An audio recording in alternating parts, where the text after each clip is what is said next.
Gen Z, Indian diaspora, international affairs, India's social, economic, and industrial progress post COVID 19 and in the last one decade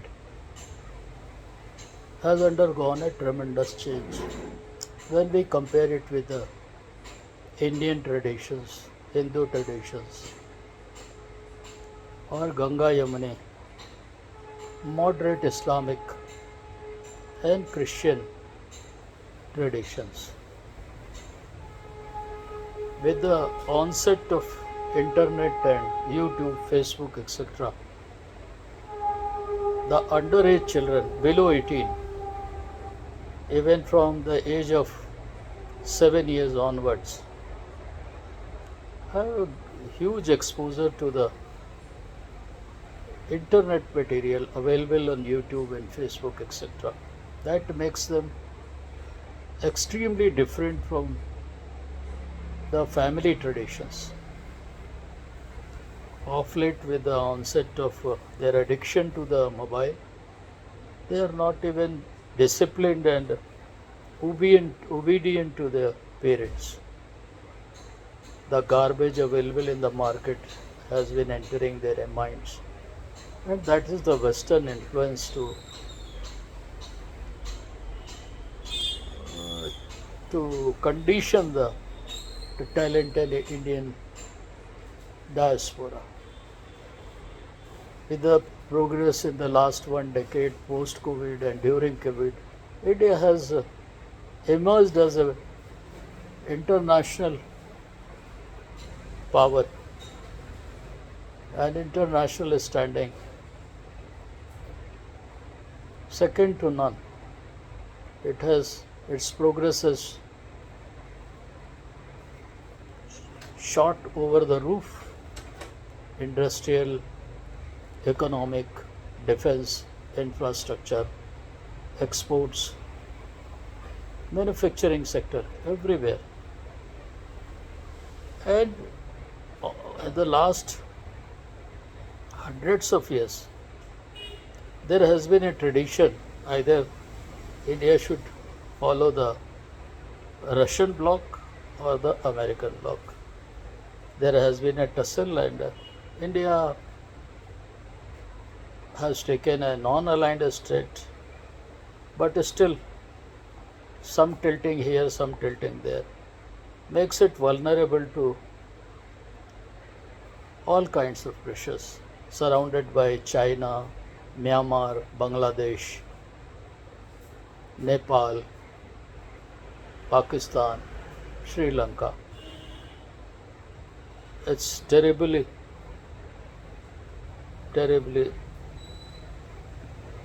geographically located, all surrounded by the puppet regimes of mostly United States of America. And in the Indian Ocean and Indo-Pacific, America doesn't want India to be an independent state and important member of Quad, not under their control. The Indian progress is also not digestible to the West, and their age old habits of keeping the puppet regimes in the Southeast Asia and Indo Pacific is largely responsible for bringing turmoil. The Gen Z, which has been used by Abhijit Dipke and Saurav Das, the two stooges, the agents of West, who got huge tranches of money to stage anti-India protest right on the door of the Parliament of India. It was an intelligent move by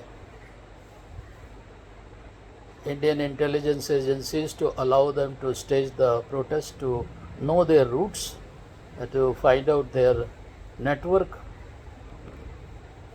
so that preventive and corrective action can be taken.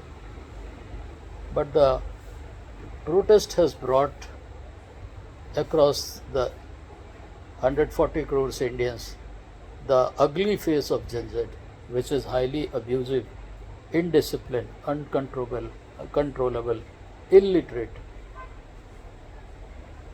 and most of them, the protesters, were oriented toward the left philosophy or anti-Hindu, anti-national philosophy. This needs a very awakened, alert, and intelligent moves by all nationalist Indians working in their fields, whether in government, private sector, banks, public sector undertakings, or a retailer on the road, or a wholesaler, or a financial, non-banking financial companies, or the Hawala markets, illegal markets also. Everyone has to be careful and, as a nationalist, block the anti-national activities and bring them to the notice of intelligence agencies and the government as early as possible without loss of time. It's very crucial times, and India needs to sustain its progress, not to, it cannot undertake a turmoil or a protest of national level. The progress will be highly distorted and it will be blocked.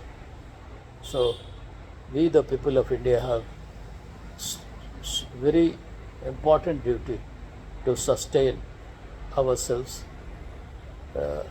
by invoking the nationalist idea, the Hindu philosophy for all, whether they are Islam, Christian, Muslims, Buddha, or Jain.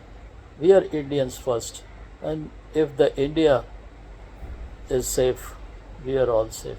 The divisions between the caste, religion, community, and states have to be overridden.